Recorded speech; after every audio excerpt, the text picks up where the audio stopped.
और अब हम पढ़ेंगे गीता के श्लोक। गीता आपने बहुत पढ़ी होगी, जैसे गीता जो है भगवत गीता। भगवत गीता में जो है मेन हमारे जो है कितने 700 श्लोक हैं, ये तो आपको पता ही होगा। हाँ, 700 श्लोक है, 18 चैप्टर है। तो इन 700 श्लोक में कभी आपने ये जाना कि मतलब किसने कितने श्लोक बोले? तो धृतराष्ट्र ने केवल एक श्लोक बोला था, और जो श्री कृष्ण है उन्होंने 574 श्लोक बोले हैं, और जो अर्जुन है उन्होंने 85 श्लोक बोले हैं, और जो संजय है उन्होंने केवल ये 40 श्लोक बोले हैं। इसमें जो पहला श्लोक है अभी हम उसको पढ़ेंगे। उसमें लिखा है, मतलब गीता में लिखा क्या है कि मतलब हम बिना कर्म के जो जीवन है वो कभी सफल नहीं होता है। मतलब हमें जो भी करना है, हमारे जो कर्म हैं वो अच्छे होने चाहिए। जैसे अगर कोई बोलता है कि मैंने जो वो कर लिया है कि मतलब जो सिद्धि मैंने पा ली है संन्यास से, तो क्या वह ठीक है? नहीं। तुम कर्म करते हुए सिद्धि को प्राप्त करो। तुम अपने कार्य करना जीवन के क्यों छोड़ोगे? कर्म ही जो है, कर्म ही सिद्धि प्राप्त करने का जरिया है। यही चीज मेन है हमारी। तो अब हम पहला श्लोक पढ़ेंगे। पहला श्लोक है हमारा। धृतराष्ट्र उवाच धर्म क्षेत्रे कुरुक्षेत्रे समवेता युयुत्सवा मामका पांडवाश्चैव किम कुर्वत संजय। तो इसमें धृतराष्ट्र ने क्या कहा है कि हे संजय, धर्म भूमि कुरुक्षेत्र में युद्ध की इच्छा से एकत्र हुए मेरे तथा पांडु के पुत्रों ने क्या किया? ये तो इसका शाब्दिक अर्थ है। और इसका क्या है, जो धृतराष्ट्र थे वो कहाँ के राजा थे? लेकिन वो जो हस्तिनापुर के राजा थे, उन्होंने लीगली जो बोला जाएगा अभी के टर्म्स में हम बोलेंगे, वो उसमें राज्य करने के पांडु के वंशज को बनना चाहिए था। वो कौन थे? पांडव। तो उन्होंने पांडवों को राज्य नहीं दिया। उन्होंने क्या किया, उनके जो 100 पुत्र थे कौरव, तो वो तो यही यहाँ पे ही आता है कि हमें कैसे अपने बच्चों में सही संस्कार देने हैं। क्योंकि उन्होंने जब जो धृतराष्ट्र थे वो जानते थे कि वो उस जो गद्दी है उसके अधिकारी नहीं है। स्टिल उन्होंने क्या किया, उन्होंने उनको बोला कि अपने पुत्रों को बोला कि तुमको युद्ध करना होगा ताकि तुम ये जो हस्तिनापुर का राज्य है वह तुमको मिल सके। उन्होंने मतलब एक तरह से गलत कार्य किया था ना ये वाला। तो यही वो पूछ रहे हैं जो धृतराष्ट्र हैं। वो संजय संजय कौन थे? जो जो उन्हें संजय उनका सारथी था, और उन्हें किसी महर्षि से वरदान मिला था धृतराष्ट्र को कि वो युद्ध युद्ध देख सकते हैं संजय की आंखों से। संजय को उन्होंने उनको महर्षि व्यास से ही जो वो थे वो अच्छा, शिष्य थे। वेद महर्षि व्यास जी। व्यास के शिष्य थे, और व्यास जी ने ही इसकी रचना की है। तो व्यास जी के द्वारा ही उनको दिव्य दृष्टि मिली हुई थी। जैसे जी। हम लोग होता है ना, एकदम क्या बोलेंगे, टेलीकास्ट देखते हैं किसी भी चीज का, वैसे वो संजय के उनको पावर मिली हुई थी कि वो देख सकते थे। वो वहीं पे हस्तिनापुर में ही बैठ के कुरुक्षेत्र के मैदान में क्या हो रहा है वो चीज वो देख सकते थे। तो ये हमें यही बताया गया कि जो धृतराष्ट्र थे उन्होंने ये वाला जो ये बोला है, ये क्योंकि उनके मन में संशय था। संशय किसके मन में होता है? जो गलत होता है।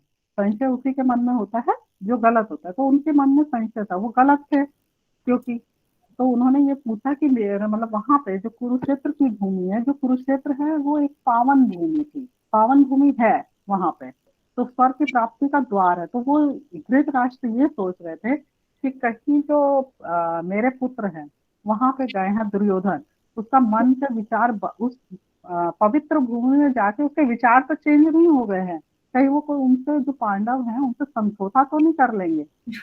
मतलब उनके मन में ये विचार भी था कि कहीं वो समझौता तो नहीं कर लेंगे, इसीलिए उन्होंने संजय से पूछा था। दूसरा श्लोक है। संजय उवाच दृष्टवा तो पांडवानिकम व्यूढ़ दुर्योधन सदा आचार्यम उपसंगम्य राजा वचनम अब्रवीत। तो संजय ने कहा, हे राजन, पांडु पुत्रों द्वारा सेना की व्यूह रचना को देखकर राजा दुर्योधन अपने गुरु के पास गया और उसने ये शब्द कहे। तो उन्होंने क्या बोला है?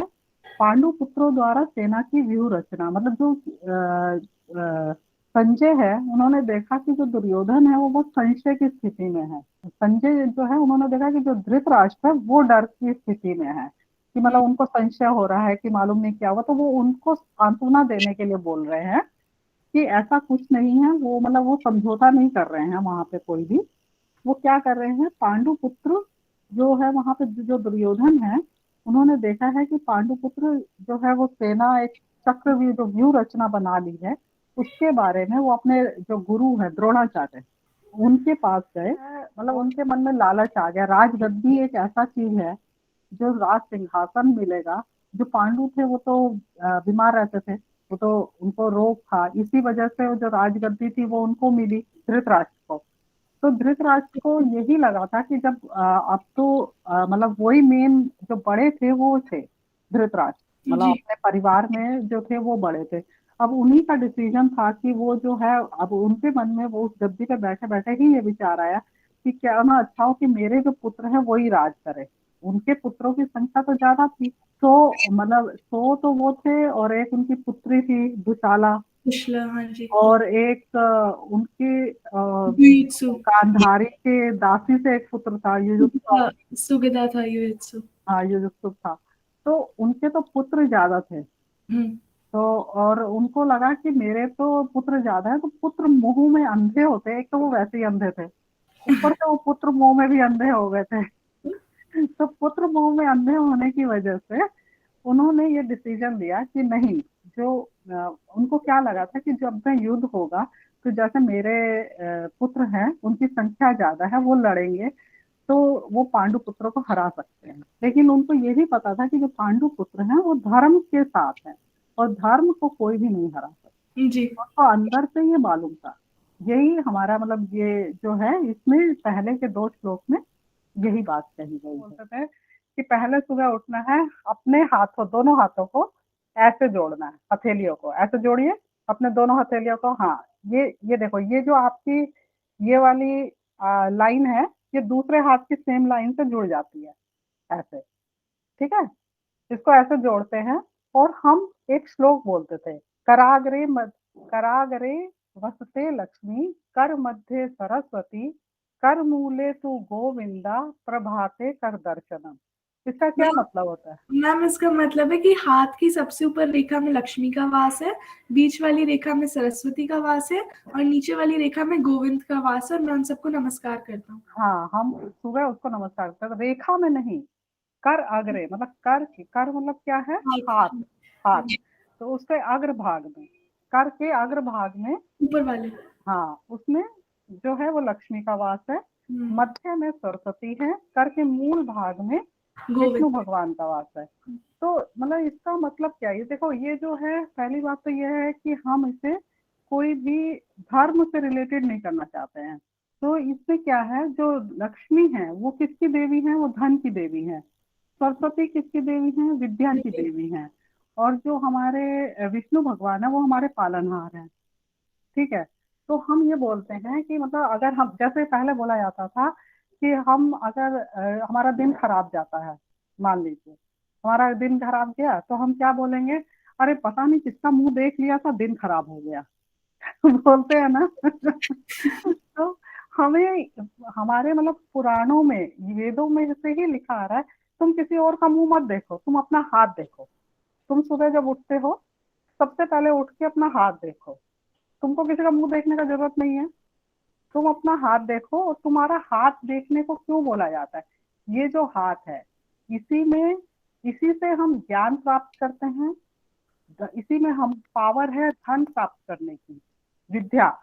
ठीक है। हम्म, सरस्वती जो बोला है, वो मतलब हम कैसे प्राप्त करते हैं? हम अपने हाथों के द्वारा ही प्राप्त करते हैं।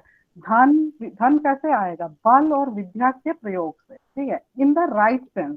और हम ठीक तरीके से, अगर हम अपना बुद्धि का इस्तेमाल करेंगे, अगर हम अपने बुद्धि का इस्तेमाल करते हैं अगर ठीक तरीके से, तो हमारे पास जो है धन की प्राप्ति होगी। धन विद्या जो है वो हमारे हाथ में आएगी। तो इसीलिए बोला है कि जो हाथ है, जो हमारे हाथ हैं, वो ही हमारी शक्ति है। हमें अपने हाथों को इसीलिए सुबह उठ के देखते हैं हम। तो ये हम किसी किसको धर्म से रिलेटेड मत कीजिए कि हम हाथ देख रहे हैं, हम हिंदू धर्म के हैं, हमको लक्ष्मी सरस्वती और नारायण इसी में दिख रहे हैं। हमको क्यों दिख रहे हैं? क्योंकि हम मान रहे हैं, हम मान रहे हैं कि हमको इसमें मिलते हैं। तो ये बहुत अच्छी चीज है कि हम सुबह उठ के क्योंकि उनसे हमको जो है पावर मिलती है। अगर हम किसी को भी मानते हैं, आप किसी भी भगवान को मानते हैं, आप उनका ध्यान कीजिए, आपको उनसे पावर मिलेगी, आपको उनसे पावर मिलती है। तो आप उस पावर के द्वारा आप वो चीज को अचीव कर सकते हैं। तो ये जो है हमें इसीलिए बताया है कि हम जो हाथ है, जो मतलब हमें ऐसा कर्म करना है हमें अपने हाथों के द्वारा, जिससे हमें सुख, संपत्ति और धन की प्राप्ति होगी। ठीक है। हाँ अच्छा, अब हम जैसे देखते हैं बच्चों में, बच्चों को हमको कोई हैबिट सिखानी है, तो बच्चों को कैसे सिखाएंगे? अगर आपको मान लो आपको कोई खाना नहीं पसंद होता है, तो आप क्या करते हैं? खाना को छोड़ देते हैं। अच्छा, कई कई बच्चों की हैबिट होती है और जिनसे पेरेंट्स भी बहुत परेशान होते हैं कि वो बच्चे जैसे नहीं खाना चाहते हैं। अगर हम उनको खाना देते हैं तो वो नहीं खाना चाह रहे हैं, लेकिन वो उसको क्या करेंगे, बच्चे जाके फेंक देंगे, सिंक के पास जाएंगे, डस्टबिन में डाल देंगे, उनको वैल्यू नहीं पता खाने की। तो अगर हम बच्चे को, जब वो छोटा ही है, within the age of 5 to 15, अगर हम उसको नहीं उसको बता रहे हैं इन द प्रैक्टिकल वे कि हमें कैसे खाने को संभाल के रख, कैसे खाना है खाने को, तो वो नहीं समझेगा। वेस्ट नहीं करना है, उसकी वैल्यू कैसे पता चलेगी? हम उसको डांटेंगे, नहीं बेटा तुम खाओ, तुम करो ये, तो वो नहीं समझेगा जब तक हम उसको प्रैक्टिकल वे में नहीं समझाएंगे। प्रैक्टिकल वे क्या है? आप घर के बाहर जाइए, घर के बाहर जाइए, बच्चे को लेके जाइए, बच्चे ने जो खाना छोड़ा है उसको लेके जाइए, और बच्चे को बोले घर के बाहर डॉग होगा, जो खाना छोड़ दिया उसको साथ लेके जाइए, उसको दीजिए, बाहर डॉग होगा, कुत्ता होगा, तो वो कुत्ते को देगा खाना, खिलाएगा। तो आप समझाइए साथ में प्रैक्टिकल वे में, देखो बेटा ये कितना भूखा है, इसके पास खाना नहीं था, आपके पास खाना होते हुए भी आपने इसको वेस्ट किया, इसकी वैल्यू इसको पता है। आप किसी बेगर को दिखाइए, भिखारी को, किसी चाय की दुकान में काम करने वाले छोटे बच्चे को दिखाइए कि देखो ये बच्चा, इसके पास खाने के लिए नहीं है, वो कमा रहा है फिर खा रहा है, तो उसको उसकी वैल्यू पता चलेगी, आगे से वो कभी खाना वेस्ट नहीं करेगा। आप आपके घर में, आप फ्लैट में रहते हैं तो छत पे जाइए, चिड़िया को दाना दीजिए, चिड़िया आएगी खाएगी, तो उसको अच्छा लगेगा। उसको बताइए देखो बेटा ये खाना खाने के लिए कितना दूर से उड़ के आई है यहाँ पे, तो पेट्स खाएंगे, उसको पता चलेगा कि इम्पोर्टेंस क्या है, एक एक दाने खाने की क्या इम्पोर्टेंस है। सबसे बड़ी चीज यही है कि मतलब हमें बच्चे को सिखाना है कि कभी भी किसी चीज को वेस्ट नहीं करना है। जो चीज आपके लिए वेस्ट है वो दूसरे के लिए, वही एक उसके लिए मतलब एक वही रास्ता है, जरिया है उसको जिंदा रखने का। तो ये चीज हमें सबको सिखानी है।